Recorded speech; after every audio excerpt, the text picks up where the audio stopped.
what Atlanta is all about. Swung on, driven to left center field and deep. That baby's out of here. Austin Riley. Rio to Olsen, and he powers one. Deep right center field to the wall. It's going to fly. It's a home run. Back-to-back homers. 97.7 ESPN The Zone. Your customers deserve the best, and so do you. You invest in your customers with your heart, soul, and skill. Well, it's time to invest in yourself with the next generation Cat 255 compact track loader from Thompson Tractor. After all, those who give their best deserve the best, and this machine has it all. With features that include a more powerful engine, tri-axle truck loading capabilities, a spacious cab, and a smooth ride for all-day comfort. Best of all, now Thompson Tractor is making that investment even better with our workhorse special.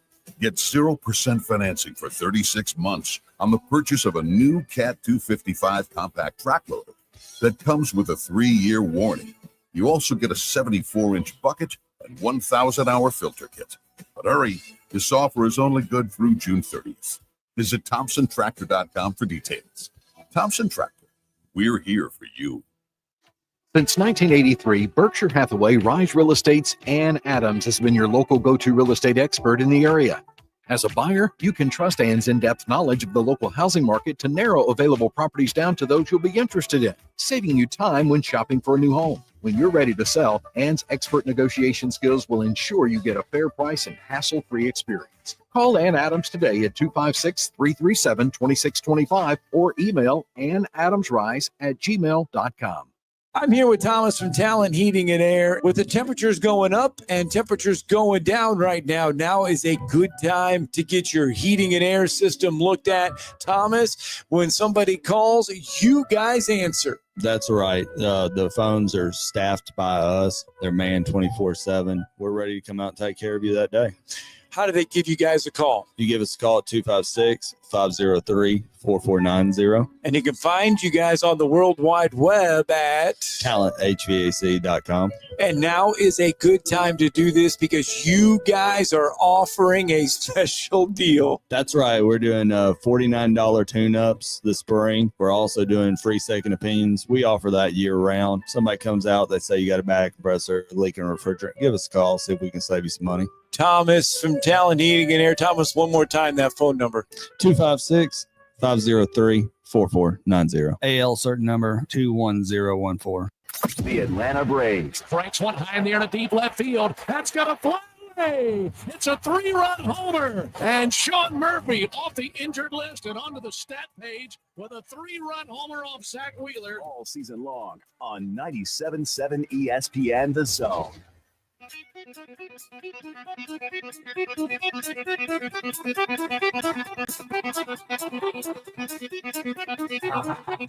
Welcome to Talkin' Ball with Scott Theisen and Drew DeArmond. Call into the Neighbors Wealth Management Hotline now, 256-576-4977. That's 256-576-4977. Now, here's Scott and Drew. There you go. There you have it. 7 o'clock on the dot means one thing and one thing only as we begin a new week. It's a brand new live edition of Talking Ball, 97.7 ESPN The Zone. Scott Theisen, Drew DeArmond, welcome in, everyone. Your high today is going to get a little toasty. 90 degrees today, 72 right now in the Tennessee Valley. In fact, we're going to see 90s on Tuesday, 90s on Wednesday, 90s on Thursday. Going to be a lot of sunshine in the air. So make sure you give our good friends Talkin Heating and Air a call. We've been telling you to do so to get that air condition tuned up so that it can start cranking out some cold air as it starts to get a little warmer. And now's a good time to do so. 256-503-4490. Save you some bucks before it goes broke. Talkin Heating and Air, TalentHVAC.com. Don't forget, they're also looking for some good people as well. So they're hiring over at Talkin Heating and Air. They need some service techs and installers. So give Thomas, Terry, or Jeremy a call. You want to make a little cash, give them a call. 256-576-4977.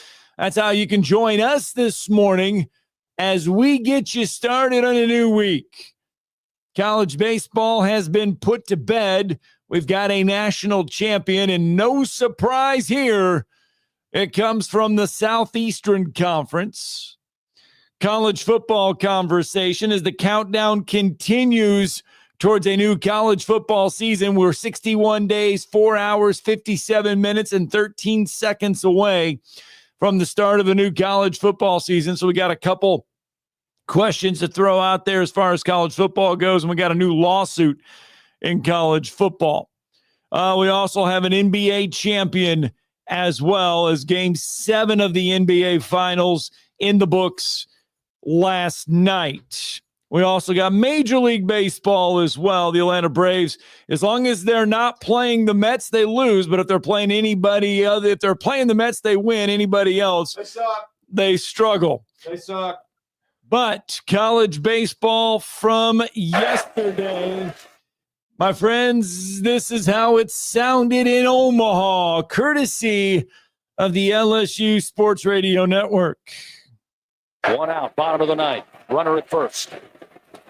Soares comes set. The 0-1. Ground ball towards Dickinson. Flips it to Milam. The relay to first in time. Tigers win. Tigers win for the second time in 3 seasons. In the 8th time in program history. The Fighting Tigers reach the pinnacle. They stand alone atop the mountain. Your LSU Fighting Tigers, the 2025 College Baseball National Champions. 5-3 the final here in Omaha. They sweep the Chanticleers in 2 straight games. Isn't it great to have 8? That is the LSU thing. LSU now has won 47 games all time in Omaha. 5th best among all college baseball teams. That was their 20th appearance in Omaha. 5th best among all college baseball. They are now 8-1 all time in the finals. Yeah, hell of a record, no doubt about it. And the umpires, unfortunately, were the biggest story of the game because they're peckerheads. Yes. And all of them should be suspended, in my opinion. One of them is not working in the majors. The one that he got started fired all of this because he's a rabbit-eared peckerhead. So if you do not know what we are talking about, in the first inning, Coastal Carolina's Kevin Schnall got ejected in the first inning. Gets tossed. Yeah, because he was sticking up for his first base coach who had complained about balls and strikes. He was warned by Angel, whatever his name is. I really don't care. Yeah, I just call him Peckerhead. And he was warned by him for don't argue balls and strikes because, and as Kevin Schnall, eloquently explained in the post game, because he was an assistant for 24 years. As an assistant, you're basically treated like a secondhand citizen. You're not supposed to say a word. And so when he heard the warning go out, he's like, now hold on. What was the warning for? Yeah, what's the warning for? He's like, balls and strikes. He's like, well, you missed 3. That's why he's that. And so he said he missed 3, so he throws him out of the ball game. In the first inning. Here's Kevin Schnall with that explanation, because this, my friends, is too good not to listen to. There's 25,000 people there, and I vaguely hear a warning issued. As the head coach, I was assistant for 24 years, and as an assistant, you're almost treated like a second level citizen, and you can't say a word. Now, as a head coach, I think it is your right to get an explanation of why we got warned. And I'm 48 years old. I shouldn't get shooed by another grown man, right? So when I come out to ask what the warning is, a grown man shooed me. So at that point, I can now hear him say, it was a warning issued for arguing balls and strikes. And at that point, I said, because you missed 3.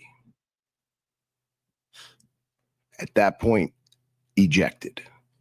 If that warrants an ejection, I'm the first one to stand here like a man and apologize. 2 words that define our program are own it. And what does that mean is you have to own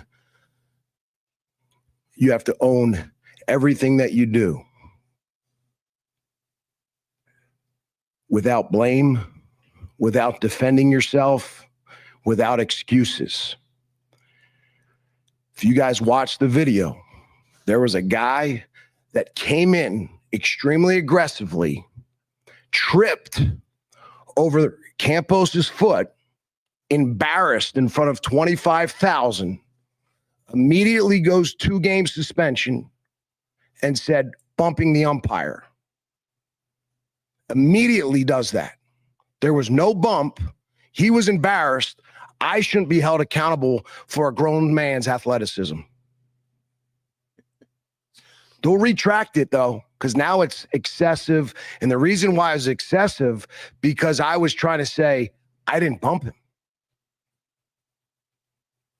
It is what it is. But if that warranted an ejection, man, there'd be a lot of ejections. Kevin Schnall also explaining there that the first base umpire trips and falls. And so therefore Kevin would be suspended for the first 2 games of the next season for Coastal Carolina because of that. Well, what I would do is I would review it, and then I would, of course, as he said, rescind the suspension. Yeah. Then I would suspend the idiot for giving him a 2-game suspension and say, you don't work the first weekend, moron, because you botched that completely.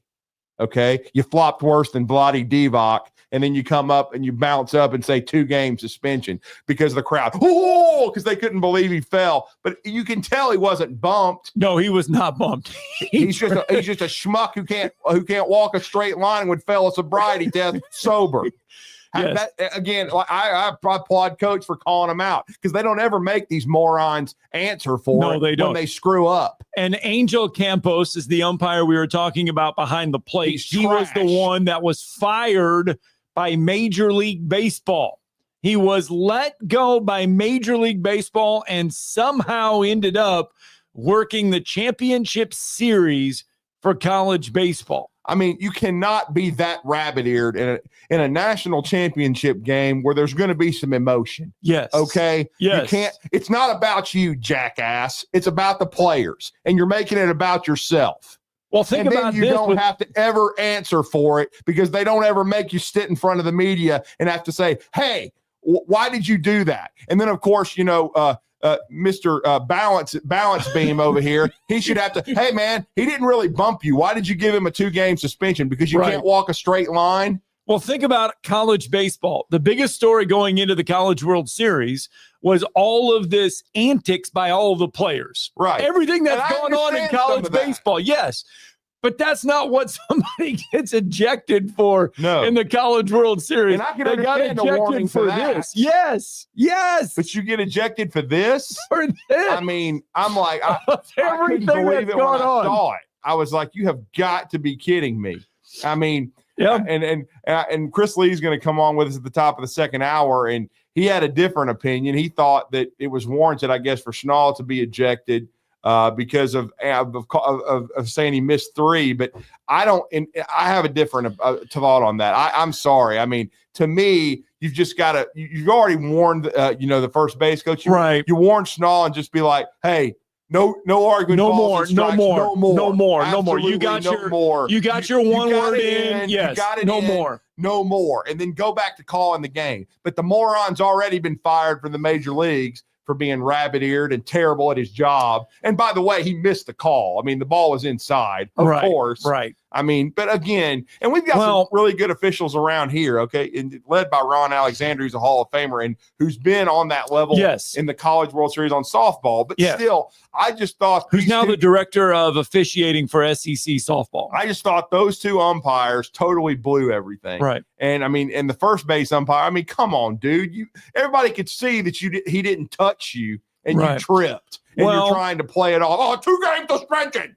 Shut up. You should be suspended for flopping like a WWE superstar, you idiot. What it's all doing, though, is taking away from the fact that LSU masterfully swept Coastal Carolina, the hottest team in college baseball. They win game 1-0 in a great ball game. I mean, Anderson was unreal. I mean, you're talking about a guy threw 130 pitches, which is his season high, and it was twofold.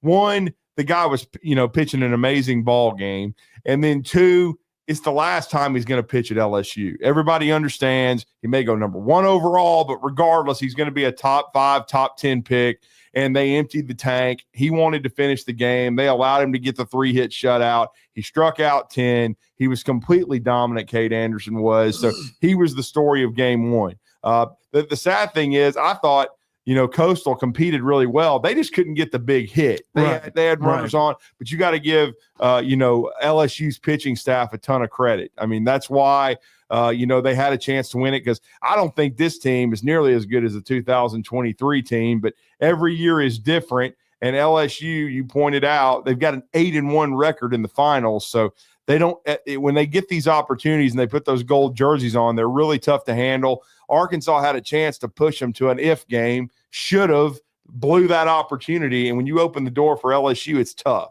I think they finished an 8-game win streak. Their last loss was to Little Rock in the regional. Little Rock pushed them. That's what Little I'm saying. Rock, yeah. I give Little Rock a lot of credit. I mean, LSU, but that's what championship pedigree is, and knowing how to win. And you give them all the credit in the world. And they had the 1-2 punch on the mound that was just really tough, that are both guys are going to be really high draft picks. And I just give them all the credit in the world. Their starting pitching was outstanding. And the Coastals was really good too. But LSU's was a little bit better. LSU got some big hits, because let's not forget, even after all that controversy, this time Coastal did jump out 1-0 in game 2, but LSU, Curiel and those guys, when they had a chance to get big hits with runners on, they did, and that's baseball, and that's why LSU was able to win the game. And Coastal, they had such a great year, but they had a ton of trouble, except for really one game, which was the clincher against Louisville to move on to the finals, where I think they were 6 for 11 with runners in scoring position.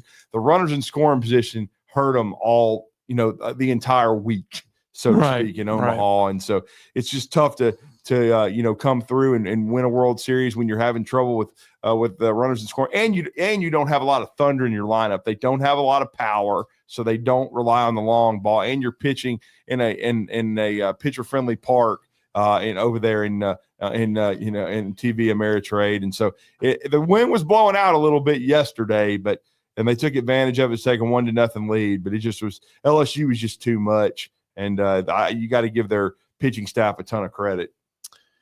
256-576-4977. That's the number to the phone lines. For the SEC, you can count it up.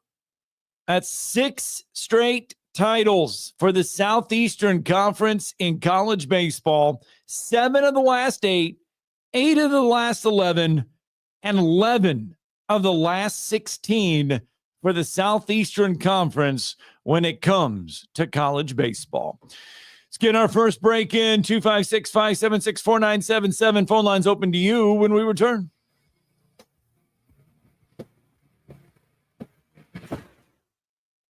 You're listening to Talkin' Ball on 97.7 ESPN, The Zone. Mike Rowe here with a quick question. Have you noticed mold, mildew, bowing walls, or water in your basement? I hope not, but if you have, your basement is losing the war against groundwater. That's where AFS comes in, a groundworks company. They can honestly assess your situation and create a plan to waterproof your basement and stabilize your walls. Schedule your free inspection at afsrepair.com/row. And while you're there, check out my latest dirty job. Licensed in all states where work is performed. See website for detail. I'm Jeff Jr., founder and CEO of Trajan Wealth. I was born and raised in northern Wisconsin by both my father, who owned a small 10-lane bowling alley, and my mother, who was a nurse, who did her best caring for everyone in our small town. My parents stressed with me that if you were going to do anything, it needed to be done right or not done at all. I later joined the Marine Corps, where additional values were instilled. Values like honor, courage, and commitment. The motto of the Marine Corps, Semper Fi, which means always faithful. The best part of Trajan Wealth, our 100+ employees who also embrace the exact same values. If your current financial advisor is more interested in selling you something or is more loyal to their own financial gain than yours, give us a call for a second opinion. We would be honored to hear from you. Call Trajan today, 256-208-9000. That's 256-208-9000. Advisory services offered through Trajan Wealth LLC, an SEC registered investment advisor. You've got to experience Toyotathon at Bill Penny Toyota. They've got the selection with over 700 new Toyotas to choose from. And they've got the extras with Bill Penny perks and a 10-year unlimited warranty. So get on over to Bill Penny Toyota today and experience Toyotathon. Bill Penny Toyota in Huntsville and online at BillPennyToyota.com. Bill Penny's Toyota 10-year unlimited warranty is valid through the 10th year of ownership. Valid on new vehicles only. See dealer for details. I'm here with Stan McDonald of Jacob Title. Stan, I've heard that every real estate closing at Jacob Title is a very big deal. Why is that? Wes, I'm reminded of a very impactful statement that I heard from Coach Gene Stallings years ago when he talked about big games and little games. He said he didn't like that comparison. He says, because try losing one of those little games. And if you ever do, it ends up being the biggest game all year long. Well, it's the same thing with real estate closings. Every game, every closing is a very big deal at Jacob Title, because when it's your closing and your contract on the line, it's a very big deal. And we understand that at Jacob Title. So it sounds like whether your client is a first-time residential buyer or a multi-million-dollar investor, they can expect your A game. That's exactly right. As a matter of fact, when you bring your real estate closing to us at Jacob Title, we understand it's all about trust and confidence. And when Stan McDonald tells you that a chicken dips snuff, you can look under his wing for the box. And like Beebs likes to say, there's no doubt about it.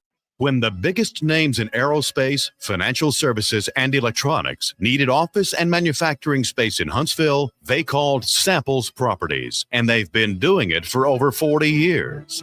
When Huntsville first began to grow, so did Samples Properties. You can trust your business to Samples Properties and their deep knowledge of the commercial real estate market in Huntsville and Madison.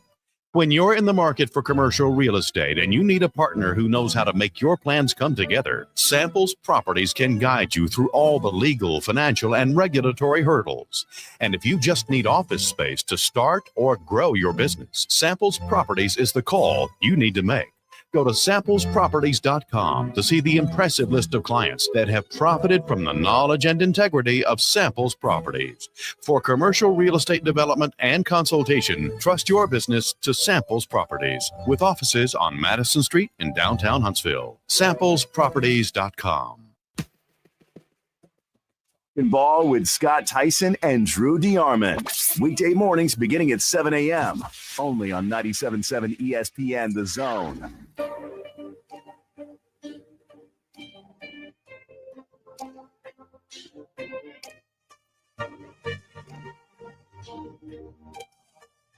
It's 7:20 on a Monday morning. Welcome back. Talking Ball, 97.7 ESPN The Zone. Scott Tyson, Drew DeArmond. Happy Monday morning. 256-576-4977. That's the number to the phone lines. You can reach us on this Monday morning. And as good as the Atlanta Braves looked against the New York Mets at home this past week, they had a chance this weekend to win their fourth straight series. But the Braves just keep getting dealt blow after blow after blow. The latest, besides dropping the series to the Marlins, was the fact that you now have lost Chris Sale because of an exceptional play he made against the Mets in that series with a cracked rib. Yeah, he can pitch with broken bones. I mean, it's just one of those years, man. Yeah. Everything that can go wrong is going to go wrong. And I don't expect the Braves in the playoffs this year. We'll see what kind of moves they can make in the offseason to fix this ball club. The bottom of their lineup is atrocious.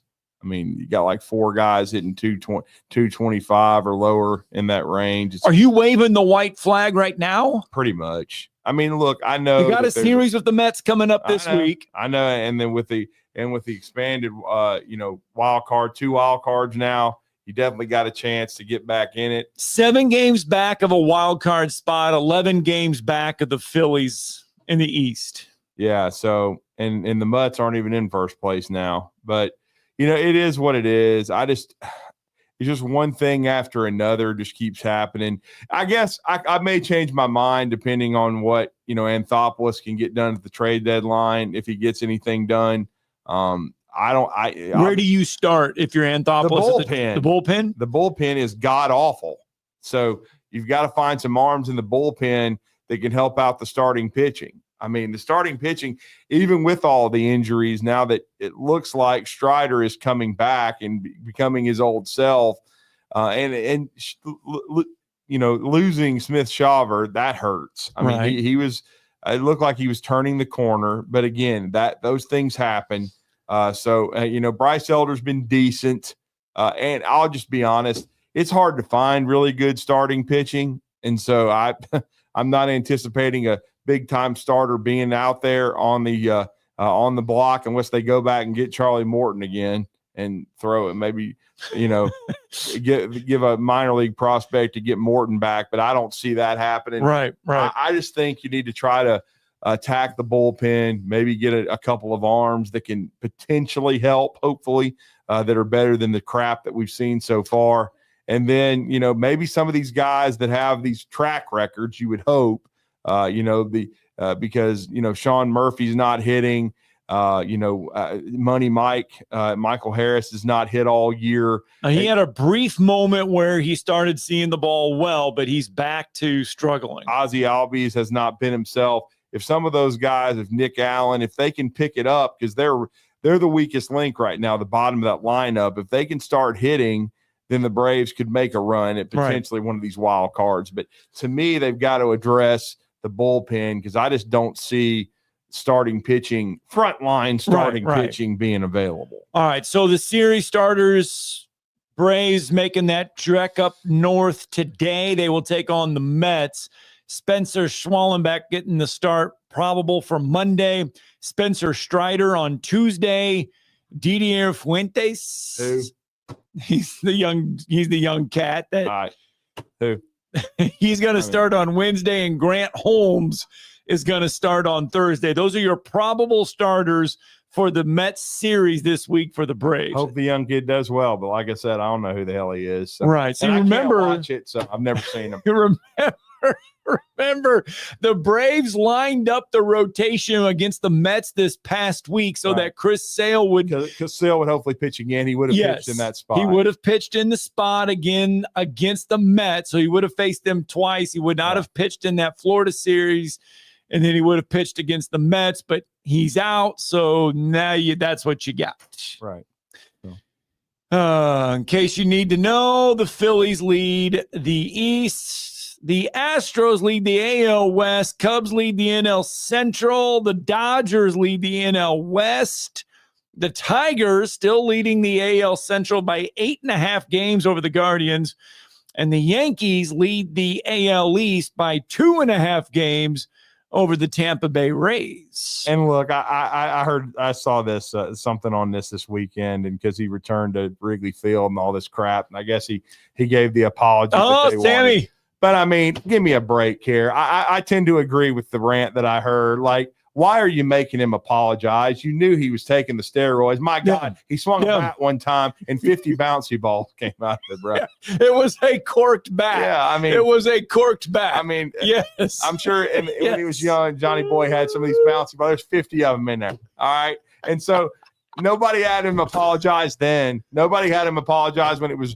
Everybody knew after they watched him with the White Sox, then with the Cubs, he was juicing, just like Martin McGuire. You rode the train. Everybody did. I did. We all loved it. We loved it. So every bit why of it. the hell every does he bit have of to it. publicly apologize? I don't understand that. I would just say, the relationship between Sammy Sosa and the Cubs franchise was frosty. I mean, it was frosty. Yeah. Yes, and it wasn't until this last year and a half that it started to becoming unthawed and that he was coming around. And don't get me wrong. I remember Sammy was very defensive. Yes. Anytime when he was playing. Yes. Remember, he forgot to speak English, and all of a sudden, he couldn't speak English. He always like, what are you talking about? Like, I admit he should have done like McGuire and finally just said, look, okay, I'm sorry, I did it. I would, because McGuire even got another job in the majors as a hitting coach. Yeah. Like, Barry Bonds has never admitted it, but whatever. Just tell that. All you got to do is do what Pettit and David Ortiz did and just say, look, yes, I took something. I did it to further my career. I did it to try to sustain my career. I apologize. It's something I probably shouldn't have done. But again, I did it. But again, everybody in baseball, it was very common. It's not like it was uncommon. Yes. And, again, it wasn't even illegal at the time to do that from the standpoint of it wasn't like they didn't test for steroids or anything like that. So, again, I got caught up in the era. I did it, but I still don't take back anything that I accomplished. I enjoyed myself. I enjoyed hopefully giving the fans something fun to watch. And then just be done with it, instead of but I just thought for the Cubs to let it get to fester that much, I think they should have gone to Sosa a long time ago, like right as he retired, and just nip this in the bud and get it over with because we want to have a relationship with you. I think it's stupid to not have one. Right. Okay. Because we all know what happened. We all know what happened with Bonds, even though he's never admitted it. Coming out of that strike season, it was Sammy Sosa, and we've all seen the 30 for 30 on it. Sammy Sosa and Mark McGuire really helped bring baseball back because everybody was mad at Major League Baseball for the strike and everything. And then you have the home run chase. Roger Maris's home run chase number, Mark McGuire, Sammy Sosa. And back then, WGN actually playing, it was great. You could watch all the time. It was great. You could watch it. I could watch it. You could watch the Braves too. Not anymore. But you could have then because they were still on. And they didn't suck. But it was awesome. You know what, though? That was the best thing about being a kid, though, too. Was the fact that if you had WGN in the middle of the afternoon, the Cubs always played at 105 or 120 because they didn't have lights. Wrigley Field, they didn't have lights forever. Yeah. So they always had to play day games in Chicago. And so it was awesome. Yeah.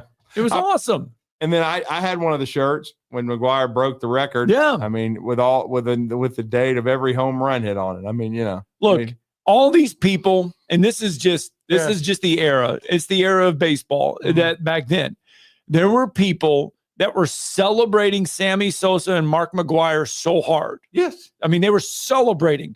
Those same people were executives within Major League Baseball that now say, oh, what they did was bad. It was bad for the game and we shouldn't recognize them.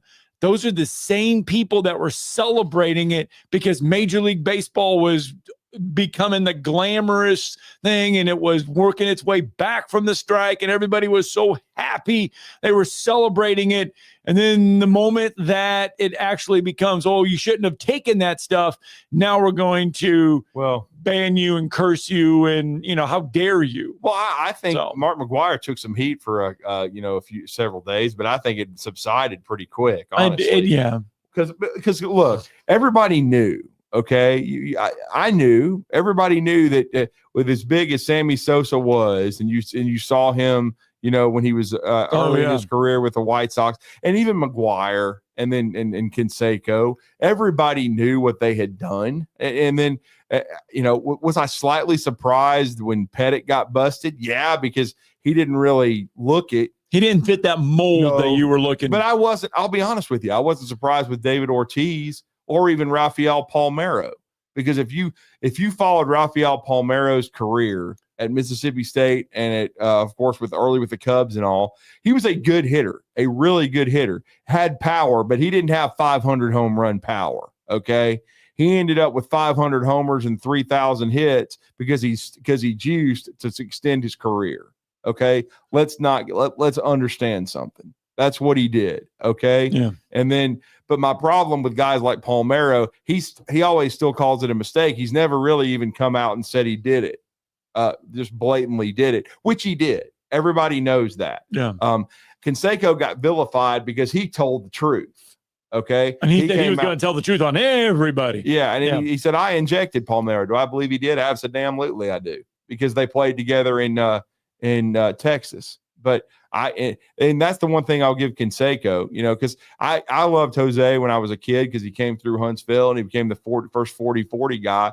And I loved the A's growing up when they had all come from Huntsville. But let's not get it twisted. I mean, I was not a Canseco fan, because of the fact simply that if he denied it for so long and then finally admitted that he did it, right? Because he needed to make money and all this other stuff. Just admit it, because see, I'll give Pettit credit for doing that. I'll give Dave Ortiz credit for doing that, because they were vilified for a little bit, but then they were forgiven by the fans. Because just come out and say you did it, man.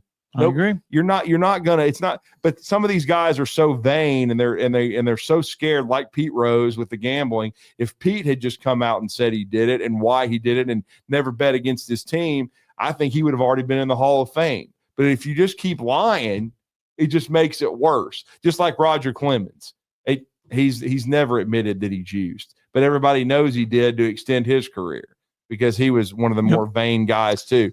And then he starts misremembering everything, throwing his wife under the bus because he cares so much about what he's thought of in baseball. Look, man, you were a great pitcher. You were a Hall of Fame pitcher before you juiced. Barry Bonds was a Hall of Fame player before he juiced. So just tell him you did it, and you'll probably be forgiven and move on. Because Dave Ortiz isn't going to be in Cooperstown, or is he? I guess is he already in Cooperstown? I'll check on that. Yeah. I mean, so because of that, and Pettit's not yet, but it wouldn't surprise me if one day he ends up there.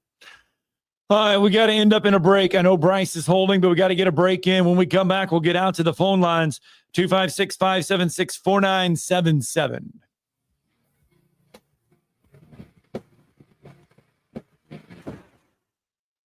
You're listening to Talkin' Ball on 97.7 ESPN, The Zone.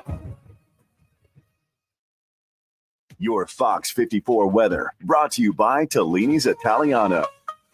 Another hot afternoon in the forecast. High temperatures once again going to be climbing into the lower 90s, with heat index values reaching the lower 100s. Heading into Monday night, clear sky, low temperatures fall into the low 70s. I'm Fox 54 meteorologist Emily Owen on 97.7 ESPN, The Zone. Your Fox 54 weather only on 97.7 ESPN, The Zone. The following liner is courtesy of Frank Caliendo. Check out Frank online at frankcaliendo.com. Listen to the drive with Wes Neighbors. I mean, Wes played at Alabama and he worked on the sled. I mean, it all comes down to the sled. I mean, I love the sled.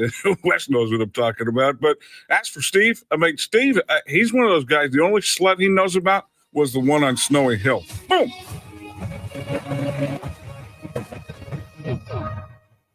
Eagle Masonry and Installation. It's right there in the name. Eagle is your one-stop shop for block, stone, or brickwork, monument signs, and outdoor kitchens and fireplaces. Eagle also offers the finest craftsmanship and insulation, including fiberglass or spray foam insulation, and of course, insulation removal. Philip Love and his team have years of experience, bringing the region the best in masonry and insulation services. For more information and a quote, visit insulatewitheagle.com or call 256-755-1556. Eagle saves you time. Eagle saves you money. Your customers deserve the best, and so do you. You invest in your customers with your heart, soul, and skill. Well, it's time to invest in yourself with the next generation Cat 255 compact track loader from Thompson Tractor. After all, those who give their best deserve the best, and this machine has it all. With features that include a more powerful engine, tri-axle truck loading capabilities, a spacious cab, and a smooth ride for all-day comfort. Best of all, now Thompson Tractor is making that investment even better with our workhorse special. Get 0% financing for 36 months on the purchase of a new Cat 255 compact track loader that comes with a 3-year warranty. You also get a 74-inch bucket and 1,000-hour filter kit. But hurry, this offer is only good through June 30th. Visit ThompsonTractor.com for details. Thompson Tractor. We're here for you.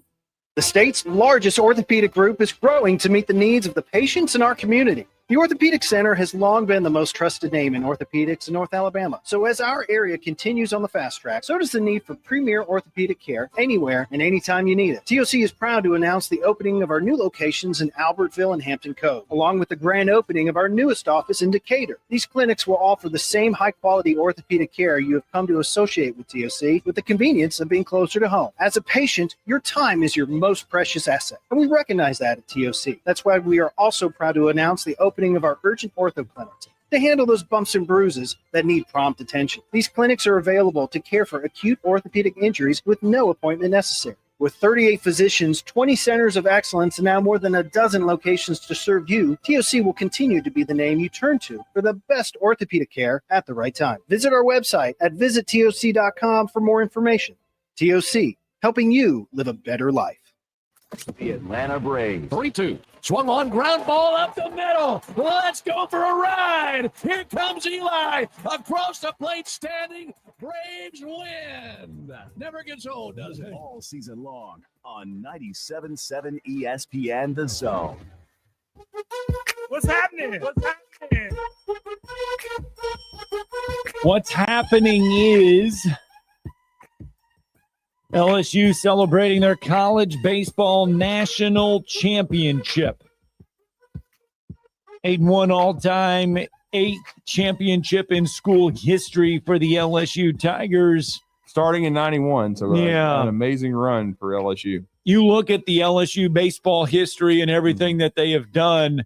Remember when they won in 2023, I believe they set the record for the amount of players going in the Major League Baseball draft from that 2023 team. So we're talking rebuilding a team 2 years later, not only getting to Omaha, but winning the college baseball national championship. And don't forget, they had to beat Wake Forest twice.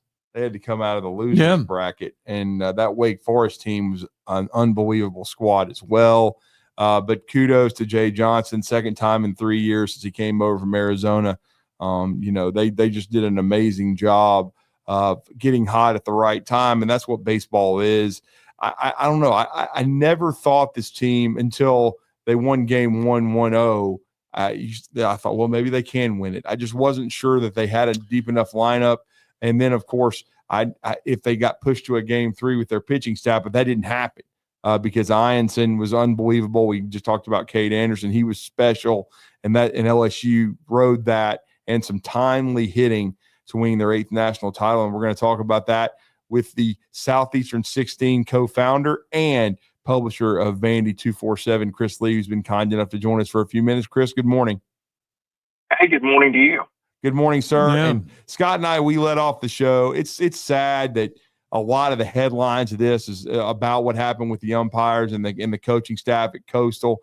I know you had a strong opinion about it last night. And again, I understand you're not supposed to argue balls and strikes, but I hate to see that happen so early in a game of that kind of emotion. You've covered them, and you've seen Vanderbilt do this twice and win it a couple times and make the finals. It's very emotionally and highly charged. I hate it that the umpires had to kind of take the limelight away somewhat in that first inning. I don't know. I kind of disagree with how that's framed, and I'll tell you why.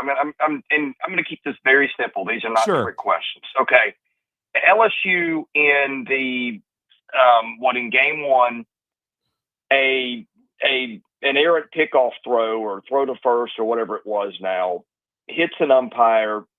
Probably LSU's got a runner on third instead of a runner on first. Why did it stay that way? Yeah. I don't know. Because that's the rule. Right. Okay. Let's say that LSU hits a walk-off home run to win the game yesterday. Right. And the guy forgets to touch second base. Mm-hmm. What's the ruling? Yeah, he's out. Yes, he's out. Because why? Because he didn't touch the base. And do we all hate that the game went in that way? Yeah, of course. Not in that way. So the rule is you can't argue balls and strikes. And when you're asked to come out, when you're warned, you're supposed to stay in the dugout. What did the guy do? He argued balls and strikes, and then he came out of the dugout, and then he made a jerk of himself. And then when you're supposed to leave, when you're asked, he continued to argue. And so there's an initial penalty. So I get it. Look, I do. I really do. Nobody wanted to see that. But why are we talking and putting the blame on the ump when all he did was follow the rule? Well, I will say this going into next season, I hope they rescind the 2-game suspension because he didn't bump the ump. No, he didn't, but I don't think that's what it was for. I think it was for just the act of coming out there to continue to argue. I think that's the rule. He didn't bump the ump. The ump backed up and tripped over the other guy's feet. You couldn't see it on the first replay, but you could see on the second. I think we're looking at the whole issue wrong. I realize I'm in the minority, and no, I don't like that had an impact on the game. But at least it wasn't a player, right? Right. So there's that. I don't know how much. I don't know that he would have made 2 runs difference in the game. Maybe he would. Maybe he wouldn't have. I guess we don't pay those guys if we don't think they have some value in that role. But and it's a part of a bigger trend. And I guess it's a big deal in major. It's all part of the culture of Major League Baseball. But for lack of a better word, the jerkification in college baseball. We talked about that too, about the players and really all the showboating. It wasn't a thing 5 or 6 years ago. You had some stuff, and I'm not completely get off my lawn guy, right? I mean, if you want to do some things and have some fun, you play baseball, you work hard, you should have fun. But showing other people up, disrespecting other people, all those things, being a bully just because you can. And I think their coach was a bully. I mean, I didn't like the way they conducted themselves in press conferences. And aside, if you want to go to that, he had a 90-second diatribe about Kevin O'Sullivan disrespecting tournament officials after that show of things in the regional. And I'm like, you're no different. The way that you acted was no different. And I don't understand. Again, there's part of it I get, and but I don't understand the public groundswell for a guy who was a complete jerk repeatedly. And all the umpire did was follow the rule in place, just like they're instructed to do in every other situation. Yeah. And the thing is, Chris, is we let off talking about that rather than the fact that the SEC once again continues to show dominance in Omaha. LSU, I mean, we talked about it in 2023. They win it, but I mean, they lost a bunch of guys to the draft, rebuilt it, and they win it again 2 years later in Omaha. Yeah, I mean, you're right. That's the story that people are leading with. It's the first question you guys asked me. I'll be honest. I spent the next couple of innings after that was over just looking on Twitter at videos and seeing things. It took away from the game. And, oh, by the way, the stuff that I'm hearing, and given the places I'm hearing it, I think there's going to be a bigger emphasis next year on those kind of situations being, rules maybe being enforced. And I think some things that you saw in the tournament this year or even in the regular season might get kids and players kicked out in spots where they didn't, right, where I think it got completely out of control. I do believe, based on some stuff I'm hearing, that this kind of thing is going to be a point of emphasis, and it absolutely should be. Well, and Scott mentioned that earlier in the show that you would have thought instead of a coach being ejected, it would have maybe been with all the player, emotion and as you so eloquently put it, showing people up and just because you can, and the bat flips and the histrionics around the bases of all the yelling that the players do. That would have been what caused it. I would agree with you 100% that they do need to tighten up on that. Yeah. I don't know why the decent people in baseball are supposed to sit and take stuff that the jerks do, but for some reason we're at that point, and I hope we get away from it. I really well said there, but a remarkable run though. SEC, 6 straight titles, 4 different programs, LSU winning 2 in 3 years. There's a lot of people that had a ton of fun because the SEC didn't win it in football, but boy, they had to swallow it pretty much with everything else. The SEC complete domination in another a good run. And again, I still feel bad for Arkansas. What heartbreak they had, because I would have loved to have seen that what if game. I really thought we were going to see that, but with the program of LSU's pedigree, if you give them extra outs, if you make some of the mistakes, because I'll say this for Coastal in the two games. I watched them during their journey, and they weren't making defensive mistakes. They made you earn everything. And I thought they pitched well, but they weren't hitting with runners in scoring position, and their defense started showing some holes against an opponent you just can't do that against. Yeah, I mean, I think the bottom line was LSU was just more talented, and that was the discussion point going into this, that Coastal was really good. Yes. And you never know. I mean, just because you play a schedule that's got X, Y, and Z on it doesn't mean you're not good enough to beat A, B, and C. But there was some question. LSU had been more tested through the season. LSU's got a lot more top-end major league talent than Coastal had. And I think in the end that's what showed up. But, yeah, baseball is a game where it's weird. And, like, not hitting with runners in scoring position was the death of a lot of teams. It was the death of Vanderbilt in the regional. And Coastal ran into that in its own way in the final. That first game that LSU is able to win 1-0 over Coastal. I mean, Coastal, and the thing is, I overlooked it too, but Coastal did not have a great batting average against left-handers. And for LSU to come out there and set that tone and win game one, that really, I think, kind of set the tone for LSU to take this series. Yeah, well, and that was no ordinary left-hander. No. If you're going to pick a pitcher first in this draft, I don't know how it's not Cade Anderson. I guess Seth Hernandez, the Vanderbilt commitment from South Carolina, has got an argument, and I've not seen him. But to me, I like to see what have you proven, and to prove it on that stage. I mean, and if you're going to, he may be the number one overall pick, period, depending on what you think of maybe the latest holiday. That's Ethan out of Oklahoma. And again, I've not seen him. I've not scouted him. I don't know. But point being that Cade Anderson was just a different breed, and man, he showed his value in that tournament, just with all the, would go in a complete game and hot conditions and everything. And so I don't know, maybe Coastal did have trouble against lefties, but that was a little bit different discussion given the one they faced in game one. And I enjoyed the fact that I think Jay Johnson knew, okay, this is the last time he's ever going to pitch in an LSU uniform. They got the feedback from him, and they let him stay in there and throw 130 pitches. You don't see that often, Chris, because they like to protect guys, and they know he's got a bright future in Major League Baseball. But I enjoyed the fact that they let him finish it. Yeah, I did too. I wish you got to see that more. That was one of the cool things of the tournament, guys. Yeah. The return of the really good and durable starting pitcher in a day and age where, the Dodgers are starting 24 different guys and none of them throw more than 140 innings in a season or whatever it's going to end up being. But, I like seeing a return to some of the stuff that we grew up with where a starting pitcher might go a complete game, or if he goes 7, it's not going to feel like Herculean feat. So I thought that part of the tournament was pretty cool because LSU had 2 guys in Anderson and Ironton that threw complete games, and Coastal had 3 guys that consistently went deep in games. I thought, it's a personal bias, but I thought that was kind of cool.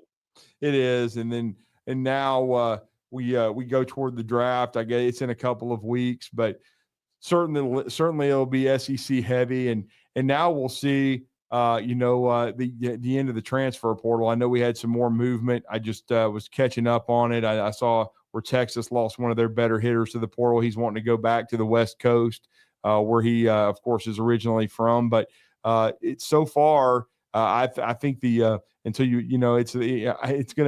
somebody knocks off the SEC, they're definitely going to be they're going to be the favorites every year. And at this point in time, I just expect LSU to reload, Vanderbilt to reload. It's going to be another really tough league next year.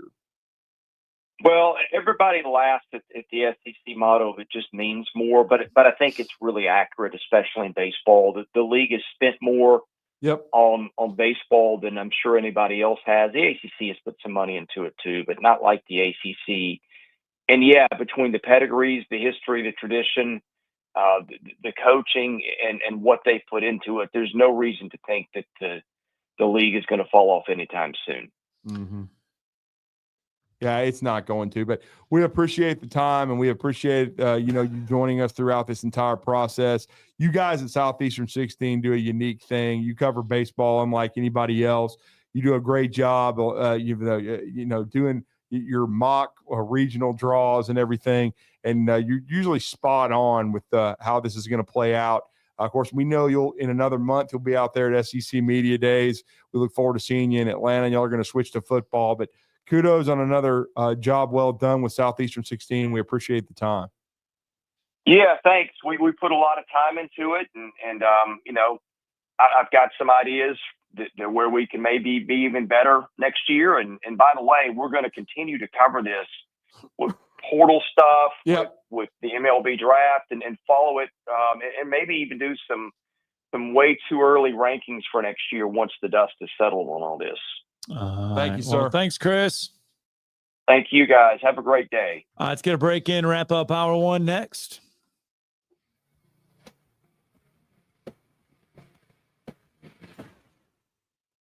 You're listening to Talkin' Ball on 97.7 ESPN, The Zone.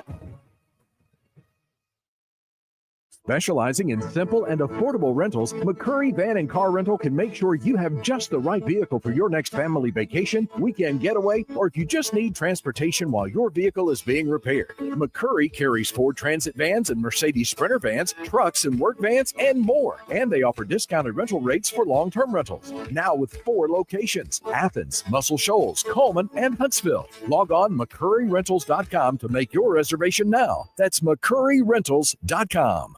Normally, when you call a roofing company, all you hear is you need a new roof. Not when you call Fleming Roofing and Restoration. Since 1965, the folks at Fleming have been focused on what you need, whether it's an easy repair or a full roof replacement, commercial or residential. And when it comes to storm damage, you want Fleming on your side. They know all the ins and outs of insurance claims and will guide you through the entire process. Log on FlemingHSV.com and book your free estimate today. Fleming Roofing and Restoration. We show up. Would you call a plumber for a root canal? The same goes for selling your timberland or farm. Choose someone who understands your property and can help you on the front end so you can capitalize on the back end. I am Bo Butler with Southland Realty and Auction. As a guide, I have put many hunters in position to take a shot. It's time for you to take your shot. Let's talk about putting you in position to sell your property. Call me at 256-609-0512. Remember, Bo knows land. John Abraham here from The Blitz. Look, I love a good party, so why not join me on June 27th at Bobcat of Huntsville as we celebrate their new location on Highway 20 in Madison, right beside Redstone Harley-Davidson. I recently got to check out their massive 13,000 square foot location, and I was amazed. Don't just take my word for it. Come on down to Bobcat of Huntsville and enjoy the day from 10 to 3 p.m. Food, fun, and a whole lot of door prizes will be available, so don't miss out as The Blitz will be live on location June 27th. Here in North Alabama, barbecue is a part of what makes our home so special, and great barbecue from Lawler's makes it just that much better. Since 1978, Lawler's has been serving up their delicious barbecued pork, ribs, chicken, ham, and turkey for generations of family get-togethers. Recognized as the best barbecue joint in Alabama for 2 years in a row, Lawler's is thrilled to share their award-winning barbecue for your next family meal or catered event. Order online or stop by any one of their 14 area locations. Lawler's Barbecue, cooked slow, served fast. This segment of Talkin' Ball is brought to you by University Kia, the #1 volume Kia dealer in the state of Alabama. Located online at universitykia.com.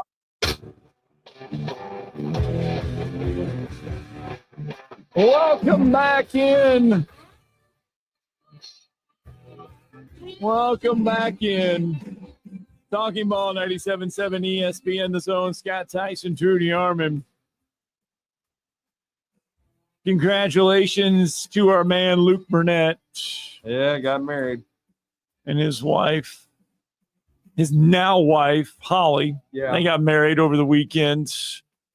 And it was a cavalcade of who's who back there with the Chargers. Our good friend Cheney was there. Yeah. At the wedding. And hey, and I got to give a shout out to his teammate too. Well, and he was at the Rocket City Awards. Dane Harding, he just got engaged as well. Yeah. So there you go. So feel like we're TMZ right now. I thought. Oh, TMZ would have said what they had at the wedding. Oh, whatever. Yeah. Food wise. Yeah. Oh, speaking of food, July 3rd. Right. Don't forget, you're all invited to the Talking Ball barbecue at 7:00 in the morning. Well, I got to tell you this, man. I was in Franklin, Tennessee, as you guys know, on Friday, and then Saturday. They have a good ice cream shop, by the way, downtown Franklin. Yeah, in the old part of Franklin. Yeah, well, we ended up at an ice cream shop that was good, but it was over at the Factory, right? Which is kind of like the Stove House here in Huntsville. Okay, and we had some outstanding barbecue at Edley's Farms. Was it good? No, it was outstanding, and the Factory is kind of like an indoor stove house. Like most of it is indoors. Right. And so there was also a Hattie B's hot chicken. Well. Did you go for it? No, I did not. I went to Edley's, man. Okay. You could smell Edley's all the way across. I mean, it was amazing. Right. So I had burn ends and got some brisket and, everything I had was really, really good, Well, but some of our players got Hattie B's. And so I guess they decided to get shut the cluck up, So they thought they were setting me up. Hey, try one of these wings, Drew. We got some leftover wings. I knew what was going on. I ate the whole thing. I stunned Swears. He's like, he's eating the whole thing. Everybody else is taking one bite and taking off and puking. I ate the whole wing, and I said, "What did you have to chase it down with?" I had some ice and some and water, and I went and got some lemonade. I mean, like I told him, I mean, it's hot, but I mean, I've had hotter. They couldn't believe it. I said, Charlie Wilburn tried to kill me. I had to sign a waiver. It was called Death Sauce. Ask Steve Moulton. Ask Rocco. Ask Olivia Whitmire. They wouldn't even try it, most of them. And I ate a whole wing there. I thought I was good. I took 3.5 bottles of water. I thought I was good. Lord, there's a picture of me out there somewhere. We'll get to the phone lines to kick off hour 2. This is Brent Musburger's VSiN Action Update on 97.7 ESPN The Zone. Drivers who switch to Progressive have an annual savings of nearly $750. Progressive.com. Braves on the road to the New York Mets today. Spencer Schwaldeman gets the ball for Atlanta, 5-4, 3.26 earned run average, $1.26 favorite against Paul Blackford of the Mets, plus 104. The total is 8.5. That number is juiced to the over. The Braves have won 8 of 10. They lost yesterday, the rubber game of their series with the Marlins. The Mets have lost 7 of 10.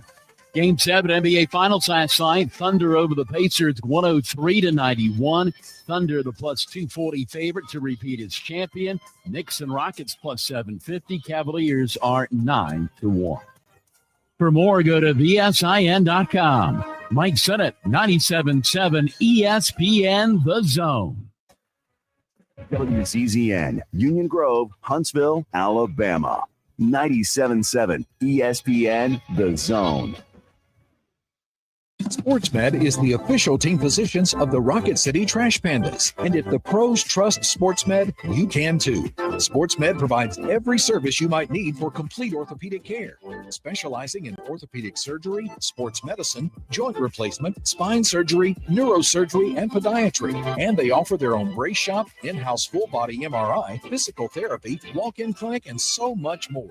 4 locations and on the web at sportsmedalabama.com. This hour brought to you by SportsMed Orthopedic and Spine Center. Online at sportsmedalabama.com.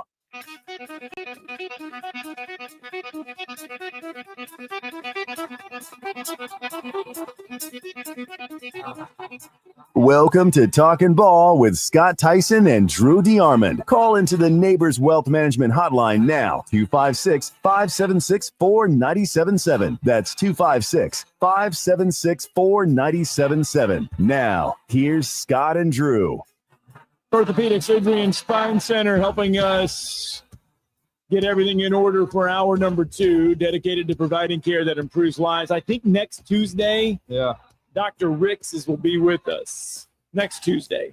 I think he's going to come in and sit with us for a little bit from Sports Med Orthopedic Surgery and Spine We Center. can ask him about that Achilles injury. Yeah, man. yeah. Well, we were going to shoot for tomorrow, but apparently his patients come first. Well, they should. So he's not going to be with us I'm not going to tomorrow. raise some hell about that. So he's got to handle his patients. So next Tuesday, we'll get Dr. Ricks in here from Sports Med Orthopedic Surgery and Spine Center. Baseball aficionado and very smart as well. Hey, dude, I just want to give a shout out real fast to Beckham Sutherland, 9 and under baseball player. He's a good friend of ours, good friend of my wife's, little 9 and under kid. T-ball, 9 and under blue. Let's make sure. I got to make sure I get this right here. 9 and under blue all-stars. Traveled and then they played against the Tuscaloosa All-Stars, but he had a phenomenal day. He drove in 5 runs. He singled in his first, scoring 2, doubled in the second, scored 2, and singled in the third and drove in 1. Nice. So he had a great day. So big shout out. These little all-star games are so fun to watch. They're just cute, but just give a shout out to there. And in case you missed it last night, the NBA did crown a champion, the Oklahoma City Thunder. This is the first time I've seen the highlights. I heard about Halliburton early, which I hate that. I mean, just kept thinking about Kevin Durant's injury, which kind of came on the same kind of situation, trying to make a run and you have a calf injury and you try to play through it and then boom, you tear your Achilles, man. They win the franchise's second championship. Here we go. They win the franchises. It's the first because they're the Thunder. It doesn't count when you're not the Sonics anymore. You got like when they restart. Their first is they moved from Seattle in 08. We all know this is coming. They ought to be getting out of the hood in Memphis and going back to Seattle because Memphis is a city that's just not safe. Okay, let's just be blunt about all that. Okay. It's just not a. There's some great parts of it, right? Like the rendezvous, and there's some great parts of Memphis. Beale Street, but there's just maybe. But I mean, let's just say it's the Bass Pro Shop. I guess. Oh yeah, that used to be the pyramid. The pyramid, but there's some sketchy parts, and I'm just saying. If I were them, I'd be getting the hell out of Memphis and going back to Seattle, bro. That's what I'd be doing. Seattle needs a franchise. And I just think they're going to restart the Sonics because, correct me if I'm wrong, the WNBA, which I don't give a rat's crap about, but still, except for I'm like everybody else, I want to watch Caitlin Clark play. Right. But, but look, the Seattle Storm are still there. Correct? Yes, they are. And so they've had a really good organization. Yes. Sue Bird played her career there. So they have kept that franchise there. So to me, you bring the Sonics back and, you logo, everything, the history, and bring it all back. And then the Sonics have one championship, just like the Oklahoma City Thunder have one championship. Now, by the way, it was the kudos to them. First game 7 since 2016 and 20th over the league's 79 seasons of existence. Home team 16-4, by the way, now in those 20 game 7s. Let's go out to the phone lines. Bryce is with us this morning. Good morning, Bryce. Good morning, gentlemen. Good morning, sir. You hit the nail on the head about Memphis. Yeah, that's what I'm saying. I mean, parts of it are nice, but it's some sketch. Didn't we stop at a gas station there on the marathon? Sorry to interrupt you, Bryce, but we had that overnight drive that somebody had to make last year. Bolt on dodging dogs in the road. And we have to stop at a gas station in Memphis at like 2:00 in the morning. Yeah. Well, I can tell you better than that. When I travel out to Texas to go back and see my daughter, you see, you got Corridor X, which is 22 that runs from Birmingham. I jump on it in Red Bay, and you go. There's a little stretch that's 078 Lamar Avenue. Yeah. I don't know if y'all know what's all down through there. When I ride through there, I mean, you can see people on the street and all this, so y'all know what I'm talking about. And I've got my gun in my console, and I got my hand on it when I ride through there. But that's how bad it is. And Drew hit the nail on the head, Drew. Yeah. I'm telling you from first point. But the reason why I called wasn't about that. That's just I had to chime in on it. Did y'all know that some SEC school offered Lenore Sellers $8 million? Yeah. I mean, I've heard the rumors. Yeah, we talked about that Well, last week. I can clarify this rumor for you guys. It's not a rumor. I heard this Friday, and I talked to somebody that's real connected with South Carolina, and he told me and Christian, which you know Corey Miller, right, guys? Yeah. Yes. Right. This comes straight from Corey's mouth, and it was one. And who do you think it was? I would say the Vols. Nope. That's a good one, though. Ole Miss? Nope. I don't know. Texas A&M. It would your war chicken. Uh-oh. So Auburn You know offered him how $8 They are million. about quarterback. Yes. You know, and this stuff, guys, putting the cap on it, to me, my personal opinion, it's only going to make it like it was before. There's going to be a lot of cash under the table in the brown paper sack. I mean, people that are going to pay under the table to get people, because this cap, you know, is only going to make it worse. It's going to make it going illegal again. Well, even if it does, I still think all it's going to lead to, loose lips sink ships, and people are going to get busted, and they're going to end up fired and disgraced and everything else. So if they want to do it that way, you're playing with fire. But again, you're going to end up getting busted. It's just like what happened to Freeze at Ole Miss. Everybody knew that all these kids weren't growing up wanting to be a rebel. And he was very adamant about, well, if we're doing something wrong, prove it. Well, Steve Robertson and several other people did. So, that's just the way it is. If you want to play with fire like that, eventually you're going to get burned. It's going to happen. Well, how are they going to police it, Drew? And how are they going to police it? How are they going to keep it from happening? Well, they've got a committee that they've started that's supposed to review all these NIL deals and stuff. So Yeah. they're trying to do some things. I'll just quote my good friend Rodney Orr and just let it play out. I mean, everybody always wants to say, well, first they get the cart ahead of the horse and they're like, well, why isn't anything happening? Well, it's not going to happen overnight. Right. Well, you just have to same situation with the policing of the deal. And a lot of coaches, I'll be honest with you, they want these rails Guardrails. put up. They want the guardrails. They don't want to have to continue to manage. They don't want to pay a kid $8 million a year. I mean, if you're doing that, I mean, I don't think you're going to win. I'll say that. But I mean, that's just insanity. And eventually the NFL did the same thing. There's going to have to be some sort of collective bargaining, and they're going to have to be treated like employees. People don't want to hear that, but it's going toward the pro model. And that's what's going to have to happen if you're going to, have some sort of structure in the game. I agree, but Ohio State just bought a championship. They did. Well, now, so remember exactly what they did. So Yankees have in the past too, but when's the last time they won? So remember with Ohio State, and then this is where we and even on this show, we said Ohio State, yes, Ohio State spent $20 million on its football roster last year, but 3/4 of that $20 million was to keep their players intact. Yes, Ohio State did go out and buy some players. They did go out and get a few guys, but majority of that Ohio State team was already in place. Mm-hmm. Yeah, I mean, it was, but they bought the key pieces they need to win. They bought a running back. They bought a safety. And a quarterback. What else they buy?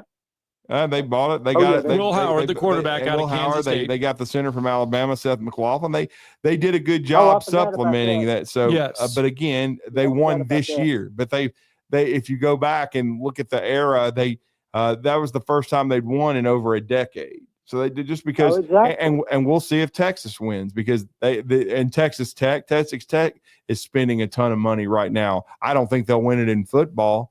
Everybody's talking about what they're doing in softball, but they didn't win it this year either. So just because you spend the most money doesn't mean, because again, it goes into account coaching, it goes into account chemistry.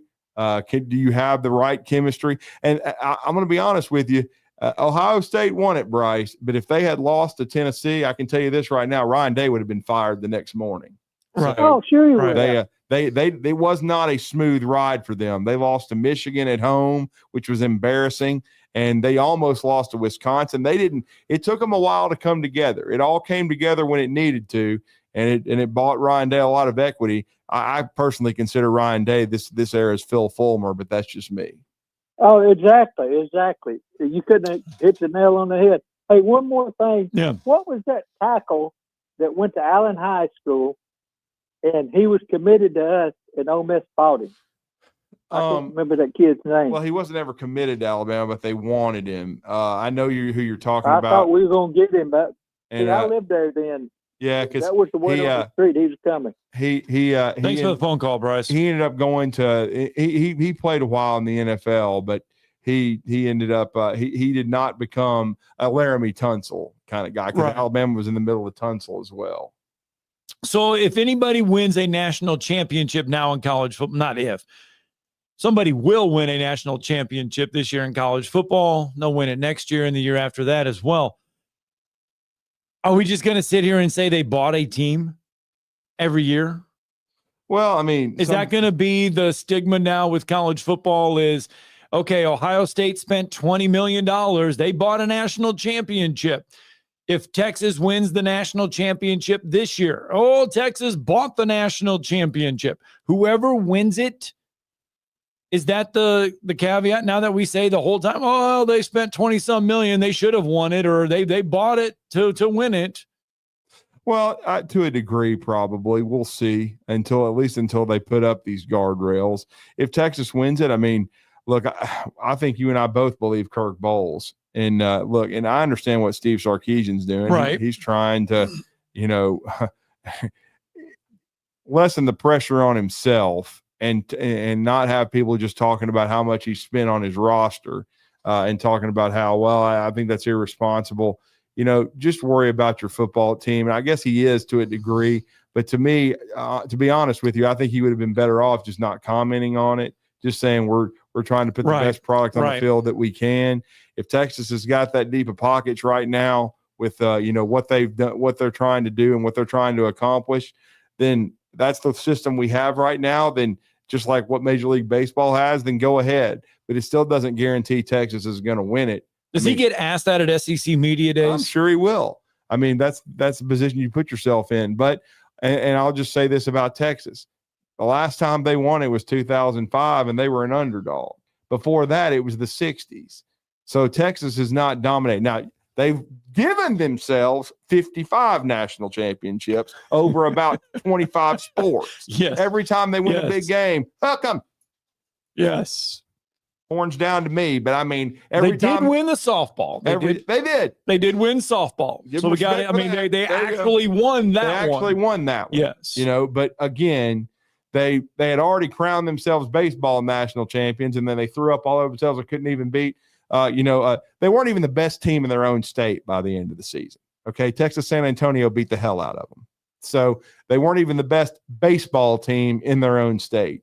They couldn't beat Kirby. He was 2-0 against them in football this year.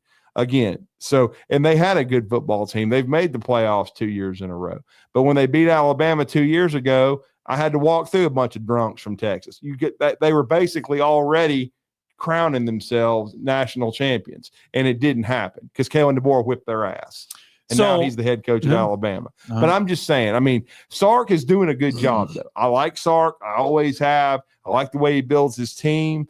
They lost Bo Davis, but I think they're still they've done a good job of trying to continue to build their team from the inside out. I've always liked the physicality Sark's team's played with. They've got a Manning. I think Arch is going to be a great player. So they're definitely going to be in the mix. But he's got to break that ceiling, though, and win something. He's on his resume. He does not have anything He's got like 2 that. playoff berths, which is good. Right. But he doesn't have anything beyond that. Now, So, I mean, that's. But if he wins it, like Mac Brown was there 16, 17 years, Sark will be able to be there as long as he wants to. True. I mean, because trust me, they don't win it a lot. They act like they do, but they don't win it a lot. So if they do win it, they'll get a lot of equity, just like Fat Phil. who, by the way, does have an invite to our barbecue. Yeah, well, I'll have COVID if he comes. You've got to get a break in. 2 more college football questions and a lawsuit to go over next.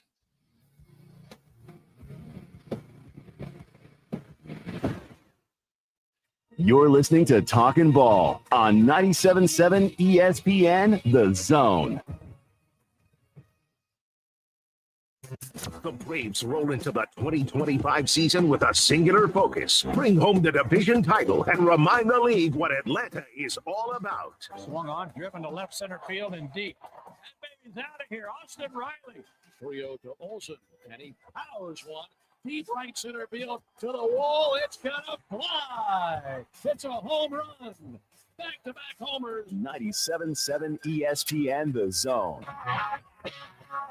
Tom Luganville here for my friends at Woody Anderson Ford. Bobby White and his team takes great pride in their service department, and you can see it the moment you walk into those beautiful new service lanes. And just like a championship team, they all work together to make sure your experience is second to none, whether you drive a Ford or not. Also, check out the gold certified pre-owned inventory at Woody Anderson Ford for great deals every day. Stop by and see them at Jordan and Sparkman or at Woody Anderson of Madison on Hughes Road, or visit WoodyAndersonFord.com. You've seen those beautiful epoxy floors in a garage or carport area and have probably wondered, how can I get that done? Well, the answer is Lifetime Epoxy Floors. Lifetime Epoxy Floors is an A-plus rated business with the Better Business Bureau and has been family-owned for over 14 years. They do both residential and commercial applications and get most jobs done in a day. Lifetime Epoxy Floors' motto is, we love what we do, and it shows. Visit LifetimeEpoxyFloors.com to schedule a free estimate today and check them out on Facebook.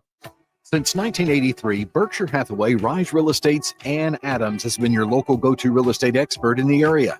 As a buyer, you can trust Ann's in-depth knowledge of the local housing market to narrow available properties down to those you'll be interested in, saving you time when shopping for a new home. When you're ready to sell, Ann's expert negotiation skills will ensure you get a fair price and hassle-free experience. Call Ann Adams today at 256-337-2625 or email annadamsrise@gmail.com. Flying nonstop from Huntsville is a breeze on Breeze Airways.